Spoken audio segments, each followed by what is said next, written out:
Hello friends, आज की कहानी सफ़ेद कबूतर की वापसी। इसके लेखक रस्किन बॉन्ड हैं। तो चलते हैं कहानी की ओर। लगभग 50 वर्ष पहले की बात है। देहरादून की बाहरी सीमा पर एक सुखी विवाहित जोड़ा रहता था। एक अंग्रेज कर्नल और उसकी खूबसूरत फारसी पत्नी। दोनों को बागवानी का बहुत शौक था और उनका सुंदर बगना बोगनवेलिया और गुले फानूस से ढका हुआ था और उनके बगीचे में गुलाब की खुशबू चमेली की मीठी सुगंध को चुनौती देती प्रतीत होती थी। कई साल साथ गुजारने के बाद पत्नी अचानक बहुत बीमार हो गई। उसकी बीमारी का कोई इलाज नहीं था। जब उसके प्राण निकलने वाले थे तब उसने अपने नौकरों से कहा कि वह एक सफेद कबूतर के रूप में अपने बगीचे में वापस लौटेगी ताकि वह अपने पति के और उस जगह के जिसे वह इतना प्यार करती थी पास रह सके। दोनों को कोई बच्चा नहीं था और समय बीतने के साथ कर्नल को अपनी पत्नी के बिना जीवन बहुत एकाकी लगने लगा था।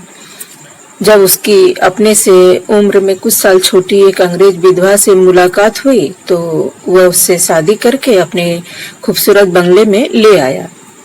लेकिन जब वह अपनी नई दुल्हन को बरामदे की सीढ़ियों से ऊपर ले जा रहा था तभी एक सफेद कबूतर उड़ता हुआ बगीचे में आया और गुलाब के एक पौधे पर बैठ गया। वह बहुत देर तक उदास धीमी आवाज में गुटर गूं करता हुआ वहां बैठा रहा। उस दिन से रोज वह बगीचे में आता और उसी गुलाब के पौधे पर बैठकर दुखी स्वर में लगातार गुटरू गु करता रहता। नौकर परेशान हो गए और भयभीत भी। उन्हें अपनी पिछली मालकिन का मरते समय किया हुआ वादा याद आ गया और उन्हें विश्वास हो गया कि उस कबूतर में उनकी आत्मा का वास था। जब कर्नल की नई पत्नी ने यह कहानी सुनी तो स्वाभाविक था कि वह घबरा गई। उसके पति को इस कहानी में कोई सच्चाई नजर नहीं आ रही थी, लेकिन जब उसने अपनी नई पत्नी को इतना परेशान देखा तो उसने इसके बारे में कुछ करने का निश्चय किया। और फिर एक दिन जब कबूतर बगीचे में आया तो उसने अपनी राइफल निकाली और चुपके से घर से बाहर निकलकर बरामदे की सीढ़ियों पर आ गया।